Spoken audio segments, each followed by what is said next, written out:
welcome to SoFlo TV again, everybody. It's your host with the most. So this is a follow-up to the whole WindRush situation because, you know, I did a couple of videos back-to-back about the whole WindRush situation in the UK, where they were basically throwing Jamaicans and other people from the West Indies that went to the UK and were given indefinite stay from back in the days.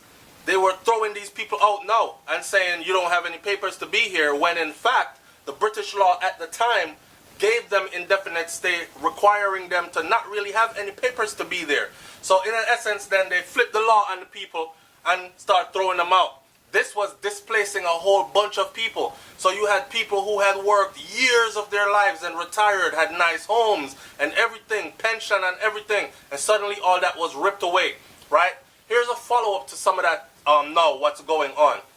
So, as this story reads, I'm reading this story right now, and the title of the story, it's in The Guardian. TheGuardian.com, it's a UK paper, and the title of this one is Fish and Chips, but No Passport. WindRush victims return to the UK.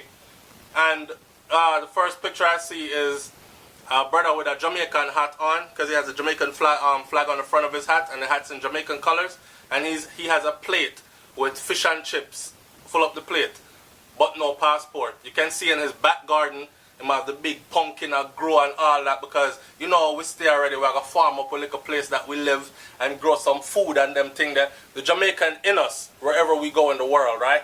Or the Caribbean, I should say, in us, wherever we go in the world. Anyways, the story goes like this. Listen, Ken Morgan enjoys his first day home after 25 years in Jamaica, but wants his seized passport. 25 years in Jamaica. I want to tell y'all before I go any further that there were a lot of people who couldn't hold it. People commit suicide, people dead, people get sick, people stress out, stroke out, gone, just couldn't hold it. So I mean, man, a SoFlo man, come make we reason with intelligence. Hunger vlog, how can play this? Whoa, whoa, whoa, SoFlo. SoFlo, me shock you right. Set that beat, father. Set that beat, yeah. Hey, SoFlo, your king turn up loud, you know the boy. Hey, SoFlo. SoFlo, turn up the thing. I want to say productivity and progress, you know. Up. Alright, welcome to SoFlo TV again, everybody. It's your host with the most. Ken Morgan, a WindRush victim who spent the past 25 years in Jamaica after his British passport was taken from him, has been looking forward to tucking into some fish and chips the day he finally returned to the UK. But he was taken back by what his local shop served him. It shocked me, he said. I didn't know it had morphed into this fine food, he said. Alright, so this is what the old fish and chips would look like. It was served wrapped in a newspaper. Yes, the newspaper. And one would think this was unsanitary, but this is how it was served. And you'd be walking down the street and you could go to any fish and chip shop. They'll rip open a newspaper, throw you a piece of fish and some chips in there. And this is what he remembers. Now, today, this is what fish and chips looks like. I don't think it's served in a newspaper anymore. They actually have cartons now that have newspaper print look-alike on them, reminiscent of the old days, but more than likely this is how it's served now. Something more gourmet. Fish and chips is fish and chips. Street food. It's morphed into a gourmet dish. What the hell? He was also stunned to learn that it now costs £8 for fish and chips. But much of his hometown was exactly how he remembered it.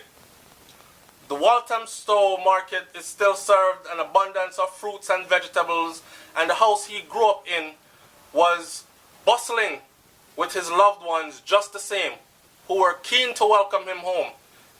Alright, so here's a good look at Brixton Market, and it's just like Jamaica Market. You can get banana, breadfruit, and all these foods and stuff right there.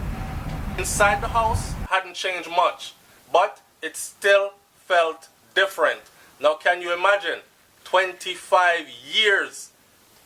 I mean, 25 years in a place where you know you don't belong, even though people are going to look at you and say, well, and I can imagine how many people discouraged them and said, brother, at 10 years now, you're there, and you better forget England, and thus.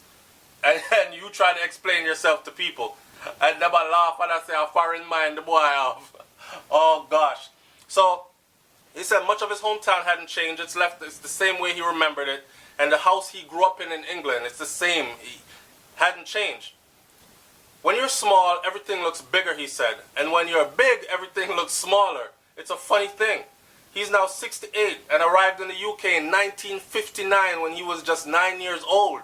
But he has spent the last 25 years in Jamaica after his British passport was taken away from him. He said that he was offered no help by the British High Commission when, while he was on his way home after a trip to Jamaica for a family funeral, listen, his passport was confiscated without explanation at check-in at the Kingston airport. Wow. Morgan arrived in the UK at about 8 a.m. on Thursday on a flight from Kingston and walked into the Gatwick arrival area, giving a thumbs up and wearing a hat with a Jamaican flag on it. It's kind of interesting, this one, he said. They said it was balmy. The pilot said it was balmy. It's not too bad, considering, he said. He's talking about the weather. I must tell you that this man don't look like no 68 year old. So maybe them 25 years in Jamaica, I'm sure he was eating probably mostly organic food. Him look good. He don't look like an average 68-year-old. But anyway, following the Guardian investigation into the WindRush scandal, Morgan was offered leave to remain. When he, the Guardian reporter Josh Holliday, came to Jamaica, he saw we started off with nothing. Then they, the British High Commission, recognized that they checked and then they found discrepancies and then they made adjustments. They gave him his visa, Morgan said, pointing to a stamp of entry on his passport that stated he had leave to remain in the UK. His cousin, Gwendolyn, who is now 81 years old, had arrived early at the house to help prepare lunch for Morgan's arrival. He spent much of the afternoon making cups of tea. The family members gathered around the living room. He beamed when she said, "It's lovely to have you back, Ken. It's nice to see you." He hasn't changed. He's still the same Ken. Morgan initially grew up in Hackney, but moved to Walthamstow to live with his aunt and uncle who raised him. His uncle Dudley spoke of the first time he took Morgan to school. His aunt, Adelaide, is now 95 years old, was delighted that he has come home. Morgan said he welcomed the attention the WindRush scandal had brought to people like him. "We were statistics, and we then became people. Once you see people, you think, wait, why are they doing this to this person?" He described England as a mess after the Second World War and explained how the WindRush generation was key to rebuilding the country. "Our contributions may not be the biggest, but it was significant at that time," he said. Morgan was keen to stress that his life in Jamaica had been good. He first opened a shop in Kingston, but was attacked by gunmen who shot him 5 times before Morgan managed to disarm himself. Did y'all hear that? So, wow, even a man like this story, you hear this? The man still, I tell people, say his life was good in Jamaica. Wow. He first opened a shop in Kingston, but he was attacked by gunmen who shot him 5 times before he managed to disarm himself. He eventually got a job in graphics at the University of the West Indies, where he met his wife, Anika Lewinson Morgan, a British-Swedish citizen. He said, "I don't sleep in no cardboard box, you know. I'm not a failure. I survived the odds and I flourished. But they, the British government, they did treat me poorly, and they treated me poorly even now." Morgan was told to come to the UK to collect his biometric card. but it wasn't ready when he got off to the post office to collect it. Everyone is asking me how long I'm going to stay, and I don't know because I'm waiting on them to contact me and give me my biometric card, and I don't know when it's going to happen, he said. The leave to remain he has granted also feels like it's a stopgap. Sorry. Morgan said he wanted his passport back. His second cousin Roger, who is now 60, said, an apology means that you have to rectify the situation. By giving somebody a temporary pass, it doesn't rectify anything. All it does really is put the man in limbo, honestly, because he's there now and he doesn't know if he's going to be allowed to remain there indefinitely. You see what I'm saying? They could give him that card, that biometric card, and then tell him, say, okay, you have a 2-month stay, or you have a 6-month stay, or you have a 2-year stay, and then you've got to go back. Anyways, he gets a brief respite, should say, sorry. And then after that, nothing has changed. You haven't rectified anything. Give him a passport, and he can say, okay, you've actually done something. You're actually sorry for what you did. But up to this point, I don't see the sorry. Earlier in the day, Morgan had criticized the government's consultation on the WindRush compensation scheme for being far too complex. Now, that's what they normally do. They start talking in law jargon and start twisting things up so that the common man cannot even understand what is going on. And those who are trying to help themselves, you're going to have to either fork out some money, go get a lawyer to help you, or you are going to miss out on being able to help yourself. So they make the process so complex. He said people are affected. They have to prove all these expenses that you would have occurred over the years. And I'm not sure how that works out for poor people. You know what I'm saying? He added, Jamaica is basically a cash society.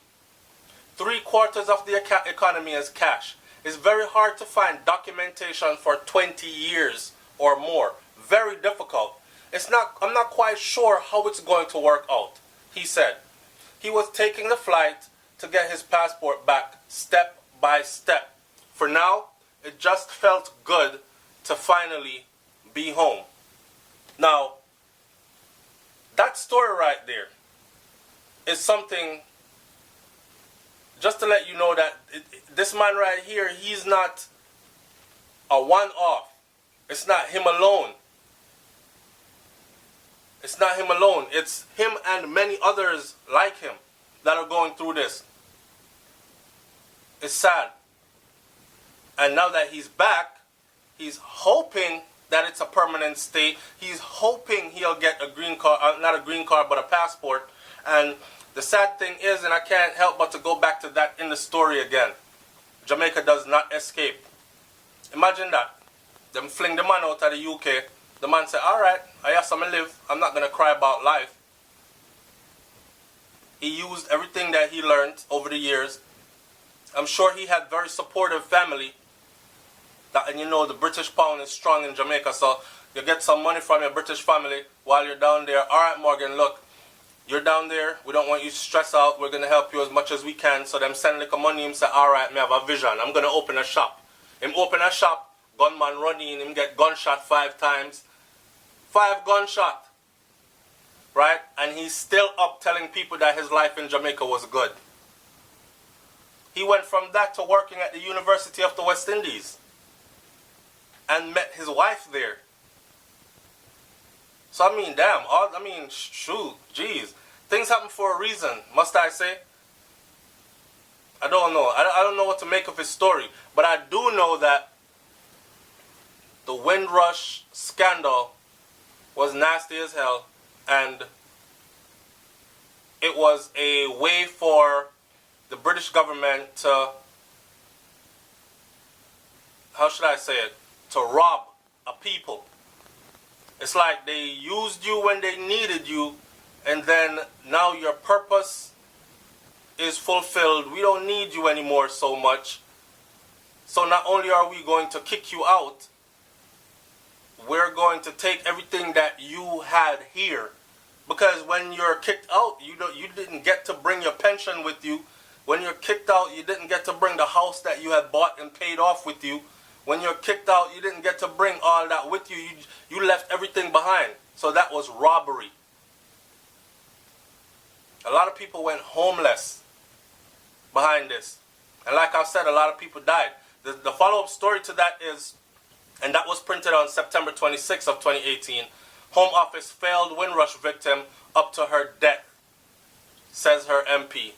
And you could read that story right here at theguardian.com. Like, comment, share, subscribe. Tell me what you think about this one. And do you know of any Windrush victims?